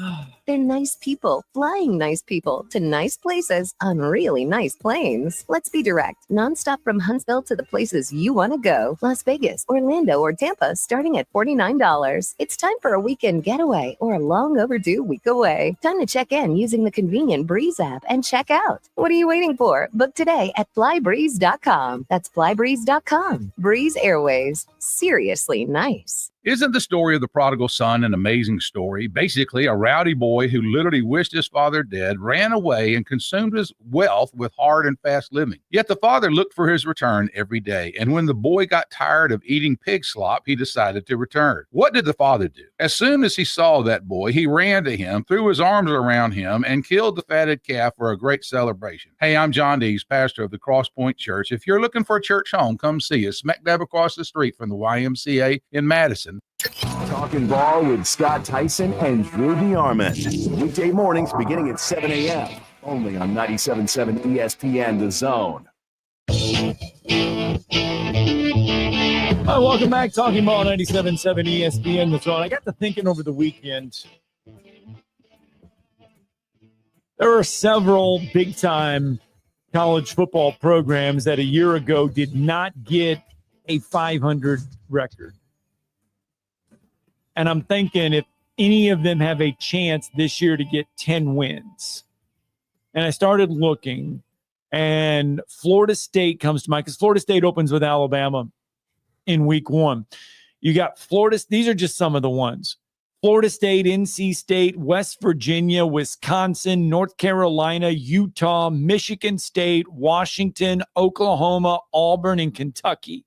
Just a few of the teams that did not get to 500 last year. Well, if everything doesn't settle down, I'm gonna have to start calling them the UNC TMZs. Does any of those teams possibly have a chance to get 10 wins this year? I mean, those are some teams that in the past, Florida State. Belichick's playing in a really bad conference. And he's got a really favorable schedule. Not to say that he can't. It's 10 wins is a lot. Yeah. 10 wins is a lot of wins to get to. But think about the Utah. Did not get 500. I mean, they've had quarterback issues with health. They've had a bunch of quarterback issues. I mean, and hey, man, I mean, if Carolina gets to 10 wins, we know our boy Gio Lopez will be winning a Rocket City Award. Yeah, quarterback there in North Carolina now. Yeah, because he's moving on up. Does any of them have a chance to get 10 wins? I mean, I think it's going to be interesting to see how good Carolina is under Belichick. And they were portal heavy. They had to get better in a hurry. Certainly they were inconsistent under Mac Brown, but I do think they could make a jump up in the ACC standings because I think that league is still horrendous. So, Mike Norvell, Florida State, any hope? I mean, 10, I don't know about 10, but I mean, he's certainly better. Sure as hell hope they get to 8 because otherwise he'll be, he'll be going Greyhound out of town. So. And don't forget, we have Rich Rodriguez taking over at West Virginia, where he never should have left. Yes, he's back at home. Not that he can not that he's in the Big 12 and he ain't got Oklahoma and Texas to jump over. So can never he get know. lightning in a bottle and get 10 wins in his first year? Well, I mean, he did remarkable things at Jack State. I got to remember Jack State. That's what they want to be called now. Yeah, so they do. Yeah, and that's their brand. Sticking with it. So, they're sticking with it. Yeah. So we'll see. I mean, certainly I'm not going to go 10 wins, but I'm going to say winning season, bowl contention. Absolutely. There'll be somebody that that's the thing of that list. I mean, winning season wise, you think Florida State can rebound and have a winning season? Yes, I think they could. NC State. Dave Dorn, he needs to win. Okay. No Wisconsin. I like Luke Fickell. They could have easily beaten the Sucks and gotten Ryan Fulmer. I mean, Dave fired. And I bring up Wisconsin to bring up this. Wisconsin is suing Life Wallet. Now, just come on. Now, I mean, come on. Miami wouldn't cheat. I mean, look, I love Mario Cristobal. Let's not get it twisted here. You're talking about somebody trying to buy a team because they're not coached very well, in my opinion. It's all about trying to accrue enough talent to win. And Mario is a great recruiter. An X's and O coach, he ain't. Because if you sit there and watch them play, you can tell that. Right. But they're trying to buy a championship, and we'll see if they can do it. They didn't even make the playoffs last year because they choked on sauce because they couldn't beat teams like Georgia Tech, who are a tough matchup in a one game situation. Because of the way they play. They play a different style. But look, they should have lost to Virginia Tech. They were very, very lucky. They just played uneven football. You could tell they were talented, and that's why I think Mario is one of the best recruiters in the business. But as an X's and O coach, he ain't. Well, Wisconsin and his name, image, and likeness collective, they are sued the University of Miami, alleging this is going on all over the place. This is just the first one of these. I think we could have a many. That it interfered with what they said were binding NIL revenue sharing contracts. Basically, they were tampering and they had impermissible contacts with one of their players that led them to transfer to Miami. Well, I mean, but here's the problem. Standing on it, I don't blame Wisconsin for trying to put it out there. And with Xavier Lucas is the player's name. And then make it understood and seen. But here's the thing: I don't really think you have a lot to stand on because that's why we got to get these guardrails up. There are none. There is no binding NIL contract. They're not binding. People bail on them all the time. That's the problem.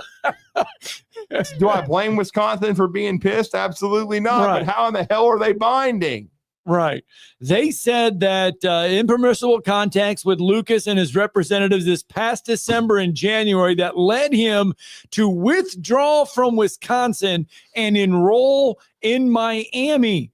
They say, and I quote, as a result of Miami's actions, Lucas abruptly left UW-Madison, because it's Wisconsin-Madison, football program and enrolled in Miami, causing plaintiffs to suffer substantial pecuniary and reputational harm. The lawsuit, which Yahoo Sports first reported, does not name Lucas, but refers to him as student athlete A. Whatever. Like I said, just get the hopefully this will help them understand. I said freaking. Thank you for that. We need to put the guardrails up because of crap like this. I mean, good Lord. You got Mo Diabate, agreeing with Alabama twice, and then his agent just keeps going back for more because Kentucky's doesn't want to take no for an answer. Kentucky's trying to buy a basketball championship.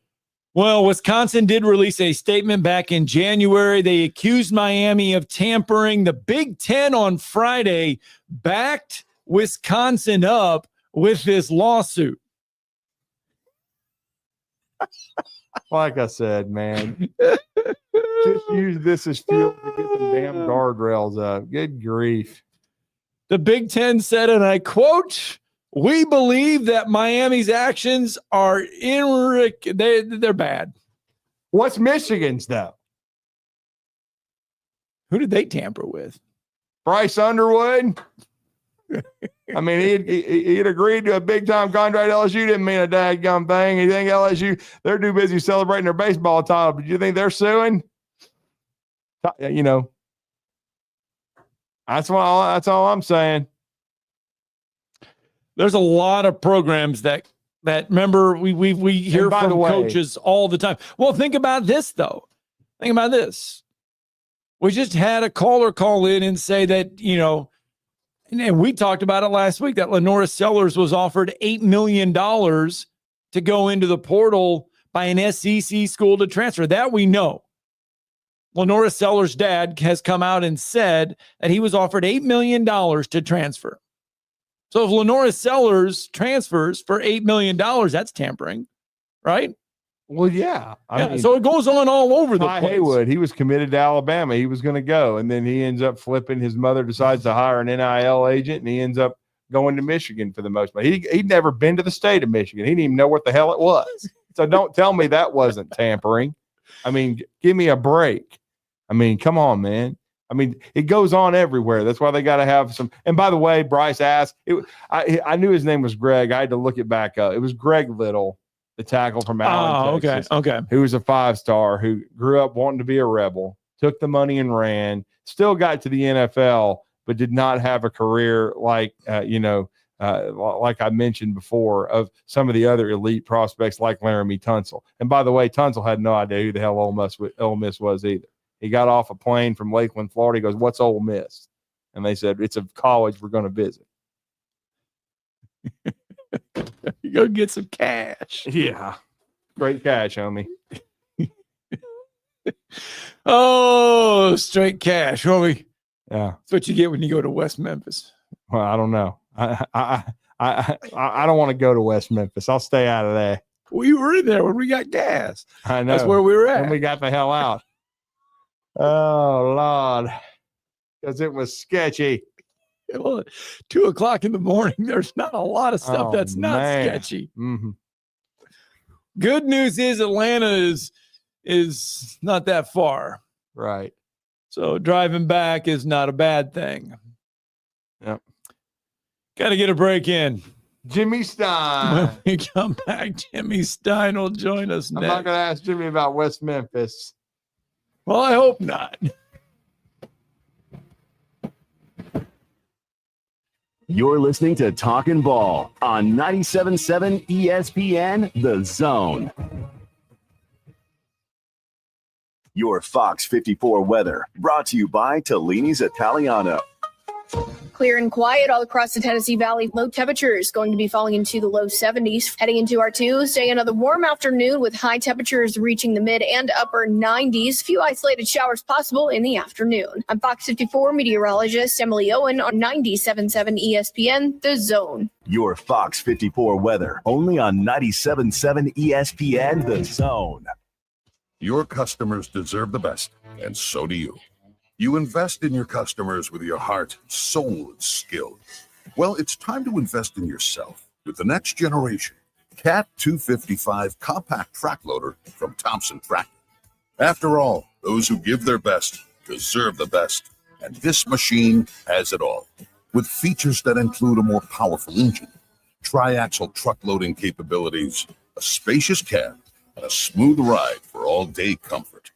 Best of all, now Thompson Tractor is making that investment even better with our Workhorse Special. Get 0% financing for 36 months on the purchase of a new Cat 255 compact track loader that comes with a 3-year warranty. You also get a 74-inch bucket and 1,000-hour filter kit. But hurry, this offer is only good through June 30th. Visit ThompsonTractor.com for details. Thompson Tractor, we're here for you. Specializing in simple and affordable rentals, McCurry Van and Car Rental can make sure you have just the right vehicle for your next family vacation, weekend getaway, or if you just need transportation while your vehicle is being repaired. McCurry carries Ford Transit vans and Mercedes Sprinter vans, trucks and work vans, and more. And they offer discounted rental rates for long-term rentals. Now with 4 locations: Athens, Muscle Shoals, Coleman, and Huntsville. Log on McCurryRentals.com to make your reservation now. That's McCurryRentals.com. Where's the best place for sports? What about the best place for wings? If you answered Jefferson's for both, you're right. Jefferson's is also a great place for value. Every Monday, kids eat free with the purchase of an adult meal, and teachers bring your teacher ID and you eat free every first Tuesday of the month up to $15. And Owens Crossroads, Jefferson's will be opening a new location at 326 Sutton Road very soon.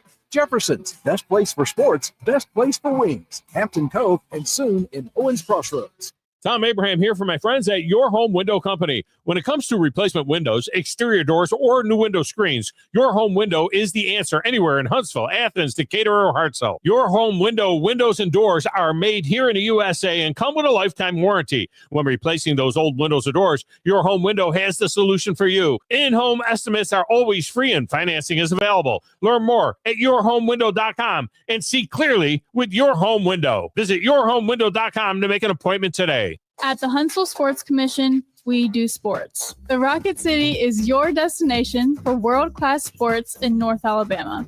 The Huntsville Sports Commission brings elite tournaments, championships, and other exciting athletic events to our city. From youth leagues to national championships, we're driving tourism, boosting local business, and building a stronger, more active community. When you team up with us, we'll worry about the details so you don't have to. We do sports. Listen to the Rocket City Trash Pandas all season long. Next pitch is drilled. Deep to left field. Back goes Edsel. Like a tomato, ketchup squished it. Trash Panda Baseball is only on Talk Radio WZZN.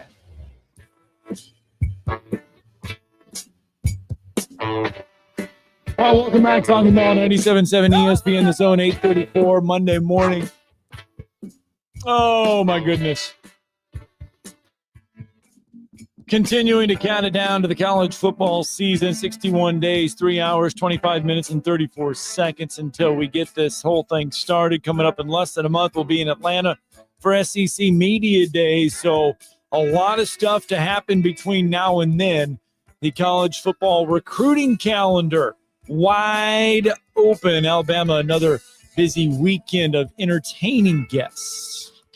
Yes, it was another big weekend of recruiting for the University of Alabama. And if you know Alabama recruiting and if you follow it, our next guest, Locked on Bama, daily podcast, sometimes 7 days a week. It just depends on what's happening, what's breaking. But he and Luke Robinson do a great job of bringing you Alabama football and really athletics content. They also were on top of the we're going to talk about basketball recruiting too, because Alabama did fill their 13th roster spot. And I was partially correct. I said it would be a foreign big man or a foreign prospect. And for the most part, this young man is, even though he was playing at Newman Prep Academy over in Boston, Massachusetts, but the Newman School. But we will talk that and more with our next guest, and it's Jimmy Stein. He's been kind enough to join us on the Neighbors Wealth Management Hotline. Jimmy, I hope you had a great weekend. Welcome to the show. You're with Drew and Scott. How are you? Oh, doing great. And thanks, guys, for having me back on the show. Yeah, absolutely. And first of all, though, I've been critical. A lot of people have. They've had anxiety. But Alabama got a big football commitment coming out of the weekend, and it was at a position of need because defensive line is going to be a huge part of this class if Alabama is going to be in the top 3 or 4 again as they were a year ago. But last year it was a little light, only a couple of defensive linemen. This year, I think they need to add at least 4, and they got a big piece of the puzzle, literally and figuratively, out of Indianapolis, Indiana this weekend. Yeah, third defensive lineman commitment in this group is J.J. Finch from Indianapolis, and joining Jamarian Matthews is going to play the bandit spot for Alabama, and Mari Johnson from the Muscle Shoals area is going to be an interior defensive tackle. Finch is an interior defensive tackle himself. He weighed in on the official visit around 278. Looked a little lighter to me in his junior year huddle tape. So this is a kid that's growing, and he's probably going to get even bigger. The reason he's, I think, such a high value prospect with so many elite programs is these interior pass rushers are hard to find. This kid has some natural pass rush skills, but he's going to play up inside. And, I know a lot of people are hyper focused on rankings, and I get that. You just need to remember, Finch isn't ranked super high at this point, but we're only really at the halfway point of the rankings process for the 2026 class. When you look at J.J. Finch's offer list and who was recruiting him hard and who wanted to take him, it's easy to imagine Finch will be a big riser in the recruiting rankings between now and the time they're finalized. He could have committed to LSU, could have committed to Michigan, Tennessee. I know he liked his home state Purdue program quite a bit. Florida was another program that wanted J.J. Finch. So this was a highly sought after kid from a lot of power programs. So I wouldn't hyper focus on the rankings in this particular case right now. And let's check out where he's ranked at the end of the cycle. You mentioned about that halfway point of the cycle. Is that why Alabama fans, is that a good thing that, don't look at it now? Only 8 commits right now, and we're only about that halfway point. Is that, because I know some of them are kind of panicking because they look at other schools and they say, wow, 11, 12, 13 commits. We only have 8, but we're only at that halfway point. That's exactly right, Scott. And beyond that, the reason not to panic is most of Alabama's targets, the guys that Alabama would really like to add to the class, are still out there. It's not like most of the kids Alabama were hoping to sign have all gone somewhere else, shut down their recruitment. That's not the case at all. I think over the next 2 to 3 weeks, we're going to see, I'm not going to call it a flood of commitments because that would just set up Alabama for failure. Right. But there's going to be some commitment in the next 2 to 3 weeks. I think even at the end of this week, there could be a couple of big ones. Running back from Jackson, Alabama, E.J. Crowell, tight end from Illinois, Max Sutter. These guys are highly ranked, top 100 players nationally. They'll really lift Alabama in the recruiting rankings if people are into such a thing. And that could happen at the end of this week, and that's kind of just the beginning. It's interesting, too, because I know, I think today a prospect is announcing that he's the number 1 prospect in Minnesota. He's interesting, Roman Voss, who I think would be a flex tight end. Of course, he's a huge target for, the staff at Minnesota, and it's down to Minnesota and Alabama. But I really haven't heard one way or the other where this kid is leaning. What do you think Alabama's chances are with this kid to maybe spurn the in-state pressure of playing at Minnesota? Right. Well, it's quite possible that he chooses Alabama. This is a real possibility. My prediction would be Minnesota, right? For a couple of reasons. Number one, he's local, and that's a stay home, and he's the number 1 prospect there. I think Minnesota's either got commitments from or should get commitments from the numbers 2, 3, and 4 players in Minnesota. They've also got the number 1 player in Wisconsin in their class. They're doing pretty well. But the main thing, I think Roman Voss is a really good learning lesson or a learning point of this new world post-house settlement, because recruiting radically changed in 2021 with the introduction of NIL. I think we all know that follow recruiting every day, and the fans out there that love following recruiting realize that in 2021 there was a new world with NIL. Turn recruiting upside down. Well, it's happened again with the house settlement, and there's going to be a new world here. And I think Voss is a decent example of that in this sense.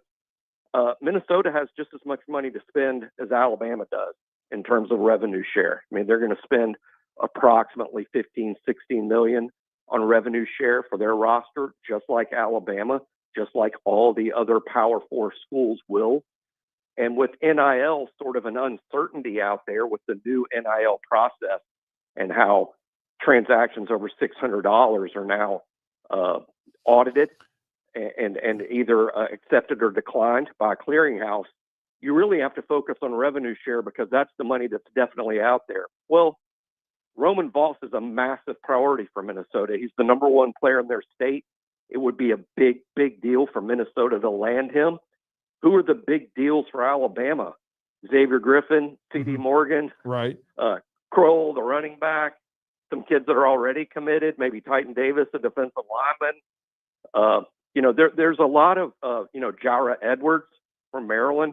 Alabama has a lot of massive priorities out there, all ranked higher, even another tight end in Matt Suter. So when you consider that Roman Voss is their top priority and Alabama has all these other priorities, it's easy to imagine because they have the exact same money to spend, the exact same revenue share, that Voss is getting a significantly higher rev share offer from Minnesota than he would from Alabama. Because again, the rev share is going to operate very similar to the NFL salary cap. So I think Voss is a good example of maybe in the NIL world that we had 2021 through 2025, Alabama may have been tough for Minnesota to beat. Yeah. Rev share has changed things dramatically. Now, with the rev share portion of it, Minnesota is kind of hard to beat here because he's such a high priority to them. Does Chris Booker fall into that priority for Alabama? Well, he's certainly somebody Alabama liked very early on and took. I do think that his star has risen in the sense that when Alabama took him, he was a little bit off grid. Now he's got, now Georgia likes him, Florida likes him. I mean, he really kind of turned into a highly recruited guy. He's shutting down his recruitment based on his visit this weekend to Alabama. So Alabama sort of locked him up, and you can't have a higher priority than that. In terms of where he fits in the rev share world, I'm not sure, but because offensive linemen generally aren't going to cost what quarterbacks do. But again, so much of this we'll see. I mean, if you ask me, early in 2021 with the introduction of NIL, hey, how's this going to work out? What's this going to look like 3 years from now? I would have been very off. I mean, who would have? I mean, I don't think anyone knew what NIL would turn into over time. I think we have a similar situation now post-House settlement. How is this going to look? I don't know that anyone knows, but in terms of how Alabama is doing, I think Booker is a good example of that. They found him early. They liked him early. They got him to commit early. And now he's one of the more highly recruited offensive linemen in the region. So Alabama continues with this Kalen DeBoer staff to evaluate extremely well. Well, you've mentioned how important C.D. Morgan is from Benjamin Russell. He's the number one player in the state of Alabama, I think they're in a very strong position following this weekend visit. But they want to sign some more wide receivers. And there's a couple that it kind of goes by the what you're talking about, finding them, evaluating them. A couple that I've been hearing about, Brian Williams Jr. from the state of Florida, who they kind of found early on, and then Owen Cabell from Nashville's Presbyterian Academy, or Christ Presbyterian, pardon me. He's another one that I've heard that worked out at Alabama. They really liked him. He visited this weekend, and those two guys could join the fold soon, along with a C.D. Morgan. So this wide receiver class could wrap up rather quickly for Jamarcus Shepard and Kalen DeBoer. It really could. I mean, I think 3 would probably do it there, and C.D. Morgan is a strong lean at the top of the priority list for Alabama. That looks like there's a good chance it could happen. I think Owen Cabell and Brian Williams, the same thing. I think these are all Alabama leans, not committed yet, but it could happen very soon. Cabell is interesting in this way, guys. I mean, if you just described Cabell, you would think you're describing one of the best wide receivers in the country. If I told you 6'3 plus, actually 6'3 plus, 200 pounds. So he's big. So you got that box checked. He's fast. Not only did he run a 4.4 at Alabama's camp, this is a 10,700 meters guy. So he's got proven hot, very good track speed. So that box is checked. So he's big and fast. Well, can he play? Well, he had almost 1,000 yards receiving as a junior. So now you've got production on the field. He's got plus size coupled with plus speed. It's almost weird that he doesn't have more attention than he gets. But Alabama found him, liked him, came to Alabama's camp, knocked Alabama's socks off at camp, and got an immediate offer. So Alabama likes him a lot. And because he's not super highly rated or super highly ranked, this is a guy you can fit in under this new, quote, salary cap. There you go. Well, Jimmy, a lot of football recruiting news, but Alabama over the weekend did get some basketball news as well. You want to take a chance on how to pronounce this one? Not a chance. Hoping you guys can tell me. I've been calling him Chris O. You know what I'm saying? Collins. Collins is easy enough. Yeah, or Collins O, whatever. Yeah. I've tried, Jimmy, but I will say this.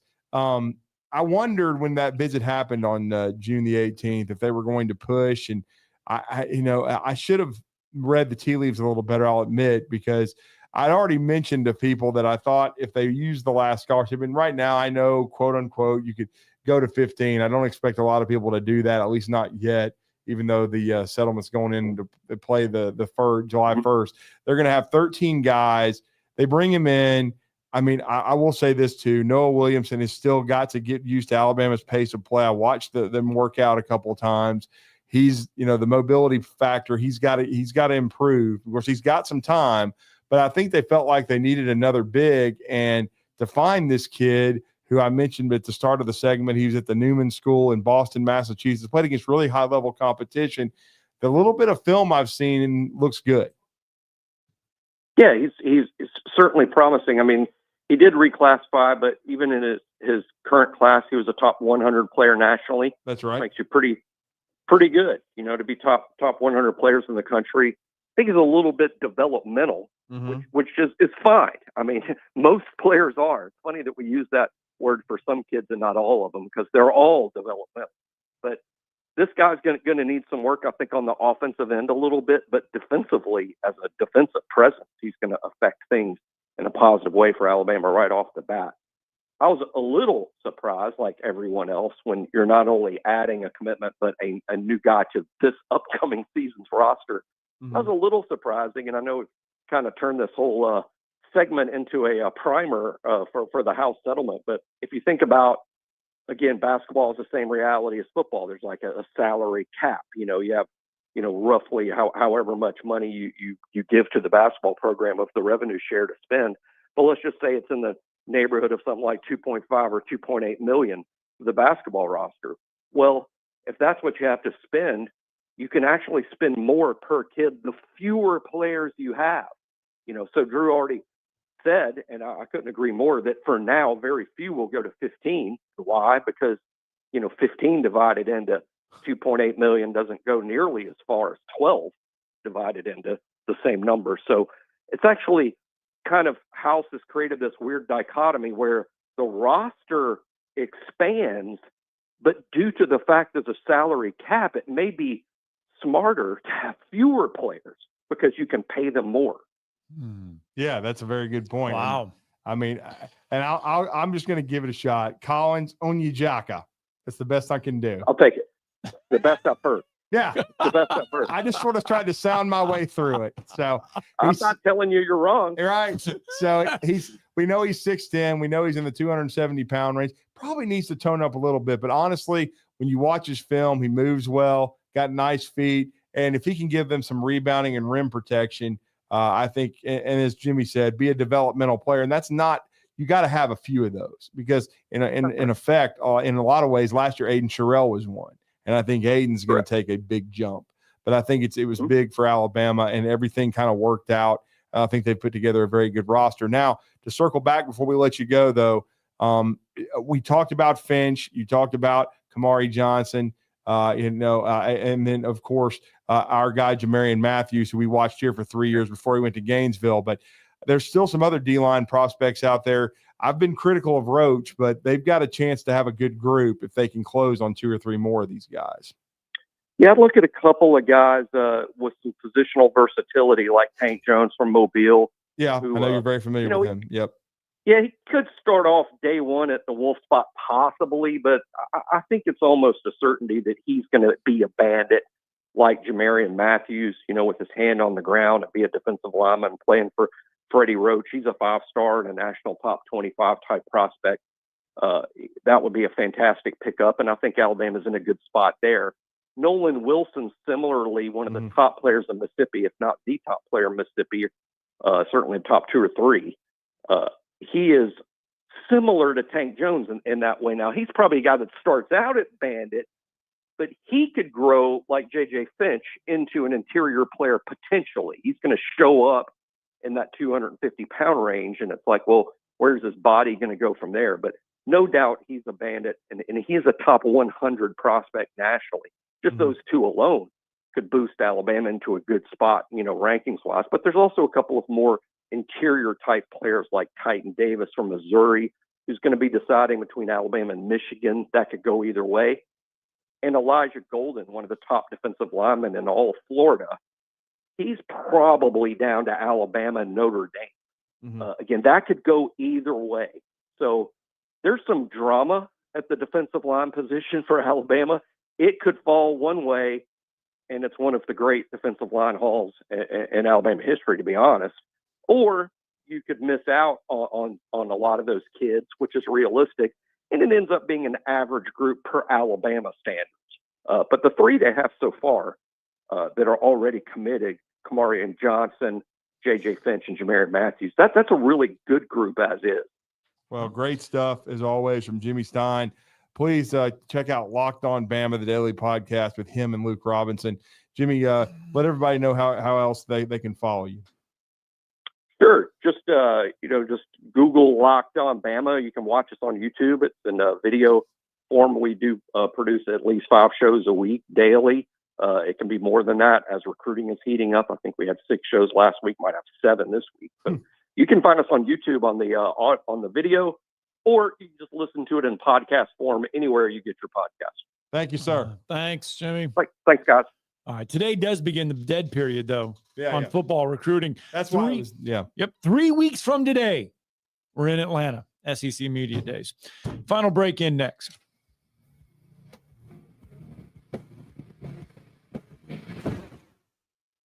You're listening to Talkin' Ball on 97.7 ESPN, The Zone.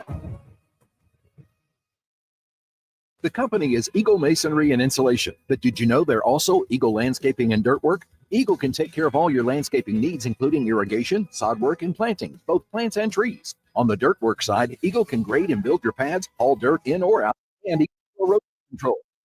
Just can do it all for you. The website is the same, insulatewitheagle.com, as is the phone number, 256-755-1556. Give them a call and see what Eagle can do for you. Eagle saves you time. Eagle saves you money. Would you call a plumber for a root canal? The same goes for selling your timberland or farm. Choose someone who understands your property and can help you on the front end so you can capitalize on the back end. I am Bo Butler with Southland Realty and Auction. As a guide, I have put many hunters in position to take a shot. It's time for you to take your shot. Let's talk about putting you in position to sell your property. Call me at 256-609-0512. Remember, Bo knows land. Hi, this is Wes Neighbors. I'm here with Sam Fleming with Fleming Roofing and Restoration. Sam, tell the folks about Fleming Roofing and Restoration. Hey, Wes. Our company, Fleming Roofing and Restoration, specializes in commercial and residential roofing and repairs.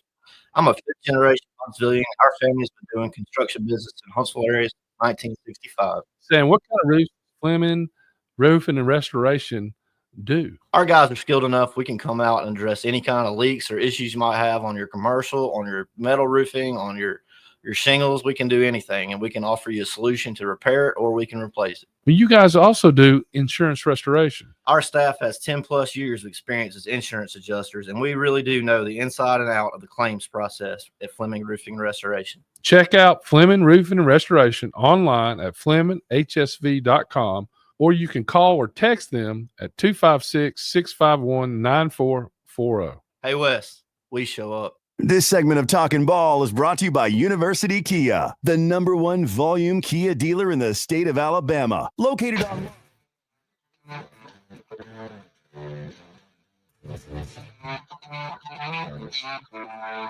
Well, we're done.